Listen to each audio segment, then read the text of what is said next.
Welcome back to a new video, everybody. Not quite as frequent as I had hoped they would be, but we are getting there at least. This is absolutely going to be my longest video to date. There is a lot to cover with this car, and I have spent forever trying to take out any wasted space in the video, anything that we don't need, and a lot of decent stuff that I would have liked you to see that just made it much too long. So, back with a BMW M3 CSL competition. Not a lot of these on the road out there. The car itself is pretty clean. There is some build up in the usual places which we expect and we're used to. That's why we do the cleaning and the customer doesn't. So just some basic greenery, some basic sort of growth and build up to get rid of. Nothing insane. The car will, as always, the car will receive a full decontamination wash consisting of all of the dirt traps sorting first, wheels, arches. It'll get a contactless pre-wash in the shape of snow foam. Then it will get a 2-bucket contact wash with regular auto shampoo. It will then receive tyre remover, fallout remover, and a further bucket wash. Once it's inside, there is a lot to do on this car. So starting at the bottom, the wheels are being removed to be cleaned inside and out. And while they're off, I will clean the hubs up as best as I can. While the wheels are off, I have new wheel bolts, wheel centres and wheel stickers to fit. The wheels will also be coated, obviously, because they are off. The paint needs multiple stages of compounding and polishing, asymmetric damage, expecting some repairs here and there, so some panels will receive more than others, but I would like to get this car as close to perfect as is reasonable without going insane. I'm hoping for 90-95% correction. That would be lovely. That'd be ideal. Before we can do any polishing, we have some very old PPF to remove. The old horrible type that yellows and cracks and goes as hard as cement. It's a horrible job. It's not something I enjoy doing. We have to do it on this car so that we can start the polishing and the coating. I am simply not going to polish around or coat such badly damaged PPF. Full stop, the end. So we'll see how that goes, but I fully expect it to be just an absolute pain. The lights will be polished as always. Again, little things make big differences sometimes. Trim, lights, glass, wheels, they really set a car off. So the lights will be polished. The glass isn't being coated on this. I may still polish it just in case. Interior detail, there's going to be a lot of trim restoration up front on the scuttle and the wiper arms to do. Again, little things, big differences. It takes years off a car if you can recondition some of that trim. So we'll get that done as well towards the end. Coating wise, we're going all out, so it's having full fat pyro on the wheels and Titan Coatings PX10 and Vulcan combination on the paint. This car will be killer when it's done, and it's going to be so easy to maintain. But there is loads and loads and loads to cover. Please trust me, I have taken out as much as I can. I've left the essential stuff. There's also quite a big section covering how I map a car out and in particular use my paint gauge to dial in what is safe, what isn't safe, where I can polish, perhaps where I can't polish.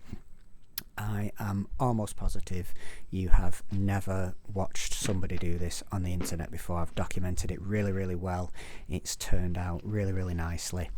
I think that's going to be handy for a lot of you. A lot of you are going to enjoy it, and you're definitely going to find it interesting. So again, I'm trying to manage this blend between giving you everything that you want to see in real time, but also not having a 3-hour video. So I apologise if it's too long. Watch what you want to watch. Fast forward to the bits that you want to see. But please, drop a like if you do watch some of it. Drop me a comment. All helps the algorithm. I truly appreciate it. And if you've got any questions, as always, ask me in the comments and I will do my absolute best to get to you all.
Right then, masking up. I've changed how much I mask up quite dramatically over the years. I used to tape a lot, try and seal all the grills, any nooks and crannies that I could find to stop dust going into them later on. I stopped doing that, started managing dust with compressors and rinseless washers and stuff. So now I really do minimal taping. I only tape what I want to protect from the edges of my pads and occasionally exposed parts of paint. But for the most part, I only use tape to protect an adjacent surface from a spinning pad. So in this case, all I'm going to be taping up are the gloss black window trims. You will see on a lot of BMWs that have these, they have like a white edge. Looks like somebody's used too much wax and it's just collected on the edge. Actually what's happened is it's been polished through. This can happen even by hand. These trims are in excellent condition. I want to keep them that way, so I will put the trim on now, ready for the compounding, and then once the compounding has been completed, I will pull them off and I will refine both the paint and the gloss black trims so that they are glossy and quite precise as well.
Yeah, we're going to change our tactics here ever so slightly.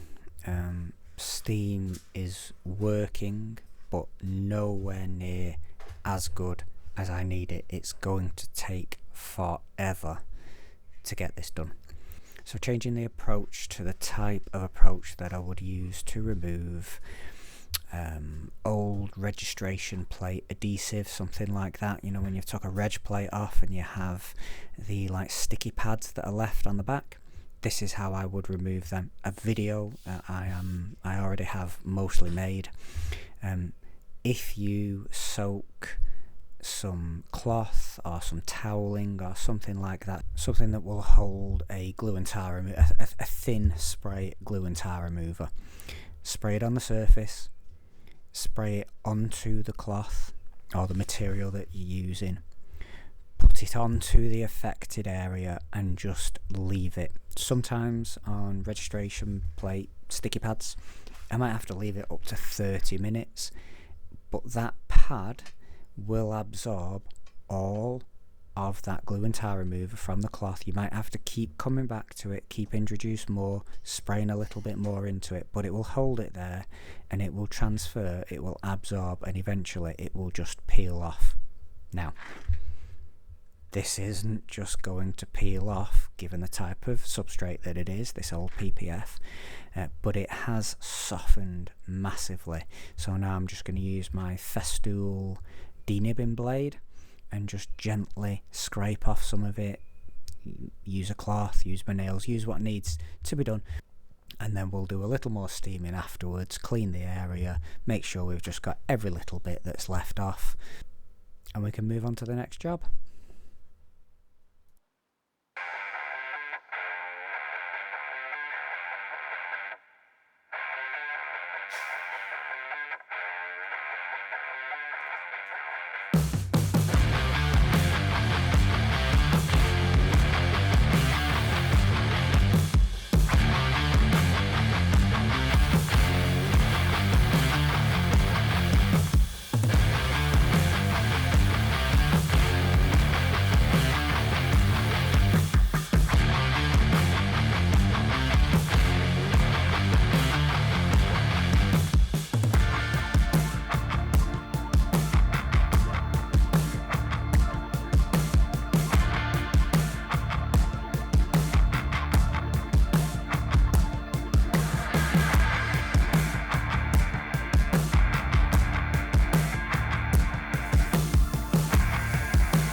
Starting on the horizontal panels first, so bonnet, boot and roof. Bonnet and boot suffer from the same problems, which looks like that standard sort of tree damage, sap damage, right, where it's a little bit fuzzy, it's a little bit hazy, the surface is very dry, so it has almost like a very fine orange peel, like it's been hit with a lot of needles. If you see that, I get that type of damage a lot around here because of where we live and how we live. The roof has a little bit of the same, but of course the roof is carbon, not paint, although it is gel coated, clear coated, but it isn't paint like the boot and the bonnet. So the front and the back, the boot and the bonnet, they will get microfiber pads and compounds on the 15mm, and then the roof will be rotary and wool.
think this is quite a nice shot. It shows very well what I call contour matching. So the back of the boot has a very slight swage in it, concave. So as you can see, I tilt the machine ever so slightly, which allows the outside circumference of the backing plate to match the contour of the boot. And then I'm only polishing in one certain direction so that the back edge of the pad is coming off the boot and not digging into the boot.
So this is quite a good close-up of that leveling effect that I was talking about before.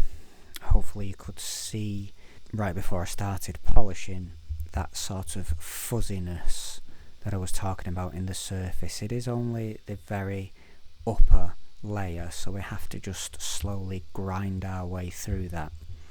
I don't use tons of speed or tons of pressure at this point.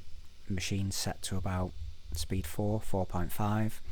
I have a firm handshake's worth of pressure, best way I can describe it, on the machine, so it isn't just floating on the surface, but I'm not leaning on it. It's something in between that. I just want to affect the rotation of the pad, but not slow it down, if that makes sense. I just want to have some effect on the rotation, just a little bit. Doing that means that abrasive that we are using, the liquid, it is slowly just grinding that surface away, being pressed down into it, making sure that we get a nice, clean, even cut, not overly deep, not uneven, patchy, stripy, just a nice, even, clean cut. And as you'll see when we buff this Fein Lab rinseless wash off, making sure that all the carrier oils and stuff are gone. It's not perfect, maybe one more hit will go, but it is clean. A lot of that fuzziness has gone, the sort of opaque tracing paper finish is gone, and that gives us a really good base to refine over.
So this is why I believe that vehicle measurement diagrams that people use are utter trash. They look good because there are some numbers written on a diagram of a car that makes it look scientific, but they are not. They are, by definition, they are random.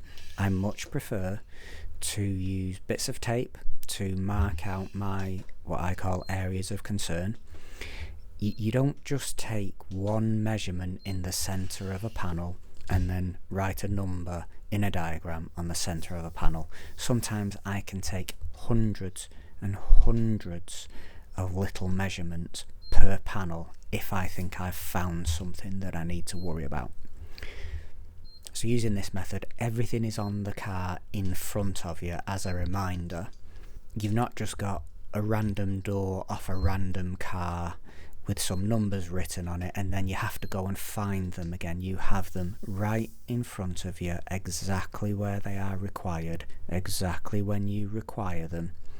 You build up that storyboard, you build up the history of the vehicle in your mind as you go, mark everything out on the car as you go, take as many readings as you need to confirm what you think or confirm that you are wrong, but use as many as is required to get to the safest way that you can do your job, which is polishing somebody else's vehicle.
We are a go for the vertical panels now, so I'm going to do some machine polishing workflow.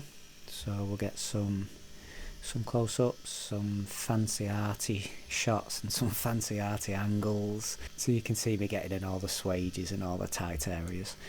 We'll also do some hyperlapsing and stuff and speed it up a little bit. All wool, all compound, all rotary. Nothing outrageous speed wise, nothing outrageous cut wise, just a slow and steady, methodical, stressless and effortless process now. So I've got 2 or 3 rotaries set up with different size backing plates on, natural lamb's wool pads, and we're still using the Car Pro Ultra Cut. So we have less of that sort of fuzzy dry damage that we had on the top panels now. We're mostly combating sanding marks, scratches, other people's holograms, stuff like that. BMW paint is great to polish, I think. If it's OEM, for the most part it is reliably hard. I'd much rather try and cut and refine something medium to hard than super soft and sensitive and picky. So strap in, stay tuned. This is the bit that everybody seems to enjoy. It's certainly the bit that most people talk about and ask me questions about. So let's get it going.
So as stated before, now all of the compounding and the edge work has been done, I can peel off the protective tape because we don't need that anymore, and then I will put on a medium polishing pad with a finishing polish, and I will gloss up the gloss blacks whilst I work around the rest of the vehicle.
Right now, still using Koch Chemie Sil for my wipedown product. I will usually dilute this with water, usually 1:1, so 50% Sil, 50% water. I wet the panel. I don't saturate it. I don't want it necessarily sort of running off and pooling everywhere, but I do want a nice wet film over the entire thing that'll sit there for 10 seconds, 20 seconds, or whatever it is, however long it takes me to go back to the start and start buffing off again with a dry cloth. Unless I am wiping down a surface that I have used a primer polish on, in which case I will only use a light misting of it, and that will go straight onto my cloth as opposed to the panel, and I will wipe it down that way. I just find sometimes wipe down products can stain primer polishes that have been used on sensitive finishes. So if it's a primer polish, mist it on your cloth, light, buff it over, buff it off, job done. On paint, yeah, I just dilute it. Use it liberally, but not wastefully. Buff it off, let the rest flash, and it's perfect for me every time.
Wheels now.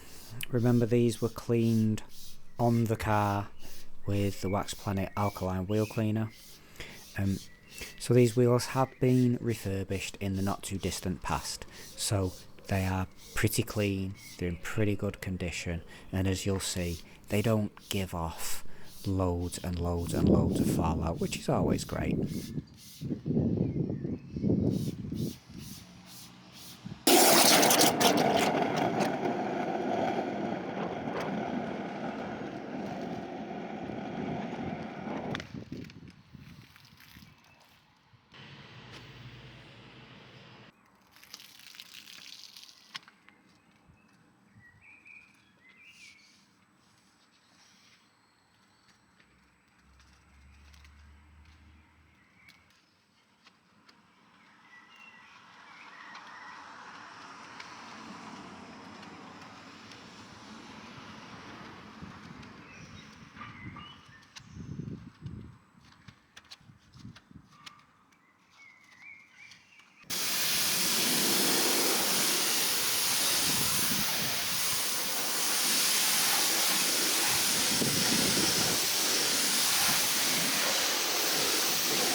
Okay, so now we've cleaned the wheels, decontaminated the wheels, coated the wheels, baked the wheels and refit the wheels. Obviously the car has not been down, so I haven't torqued up the bolts yet, but they have been pinched up with the long bar. Replaced the old rusty nuts with some new, or bolts rather, with some new nicely finished ones. I've put the original locking wheel nut back in place because that was in much better condition. I'm now going to put the centre cap on and the M Sport stickers, but I'm quite particular with how I line all these things up, as a lot of us are. So I'll just bring you in a bit closer for that, because the way I like to do it, I just like them lined up this way. I want the sticker, the BMW logo and the locking wheel nut all in a straight line. I've got to put them on anyway. It doesn't take any extra time to put them on a specific way. I still don't understand why people don't do it at dealerships and factories that way, but they don't. So yeah, those were taken off specifically for this reason, so we'll just get them all in a nice straight line now. Drop the car down, torque the wheels up. I will dress the tyres after I've done the coating, just erring on the side of caution. Obviously, I don't, heaven forbid, the cloth does touch the tyre, but if it does, I don't want tyre dressing on something that might be dragged back into the paint. So drop it down, torque the wheels up, coat the bodywork, go back up, dress the tyres, back down. One more set with the torque wrench just to make sure everything's done properly, and then the car should be finished.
Time to get down with the sickness now. It's having the good stuff as stated, so one layer Titan Coatings PX10 and then one layer Titan Coatings Vulcan. There's always some product left over. I never save Vulcan because it goes off so quick, so I will then just use whatever is left to use high impact to protect high impact areas, for example front bumper, maybe mirrors, sills, maybe the rear bumper, that type of thing. I always just use up the product in the worst affected areas. I'm only going to show you putting the first layer on because the second layer looks almost identical, but these are pretty quick products to cure, so put them on, half a panel at a time maybe, take them off immediately, primary cloth, secondary cloth, and then as always follow up with a tertiary cloth just to make sure that every smear, every little bit has been picked up. And as always, as I've taught you in my other videos, we're not just buffing off the panel that we've done, we are always going to push residue onto other panels, so we're going to wipe past where we have coated, make sure that we pick up any high spots, and I try and open panels, and like the bonnet is open there, open panels, take them out of the way, and then there's less chance of pushing it there in the first place.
Tyre dressings.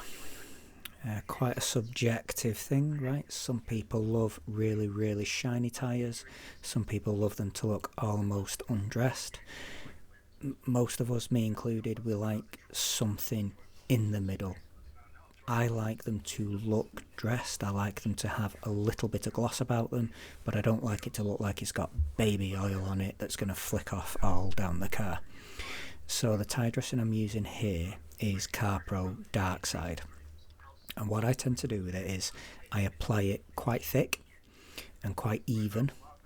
I leave it for as long as I can, usually right up to an hour before the customer is collecting the car, and then I knock it back with a microfiber applicator, which I just keep to one side. That will take off any excess after the tyre has sort of accepted and absorbed what it's going to absorb. I take off the excess. It knocks back the shininess ever so slightly, so it just looks like a really clean new tyre, in good condition, nourished, but not, like I say, like it's covered in baby oil or WD-40 or something like that. Just somewhere in the middle, I think gives the best look that most people are happy with most of the time.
So trim, glass, wheels, these are all things that make, the small things that make really big differences to the overall product that we present to a customer. People don't walk past the car and say, gosh, isn't that trim very clean? But subliminally, things like that make a big difference to the overall finish. So this trim is in good condition, but it is quite faded. I wanted to restore it without giving it like a fake look. My go-to product is Solution Finish. Some people like it, some people don't. I find it works very well for the look that I want to give out. This trim has been cleaned with APCs, degreasers and IPA, so it is ready to be treated. We're going to do the plastic scuttle, in front of the plastic scuttle, the wiper arms, the grille, the sort of mesh on the top of the bonnet. We're going to do all of the bits that are up front that people can see, just to take that age off of it, right? Just to give it a youth. It is a bit of a mucky job, so I definitely recommend using gloves like I'm doing here, and old rags or old cloths that you can throw away. Don't worry about getting it on adjacent parts and panels and stuff like that. Just make sure you can clean it off immediately afterwards. And I would say buff it up after 10 minutes, something like that. Just let the product sit for a little while and you'll get a really nice, even, natural looking finish.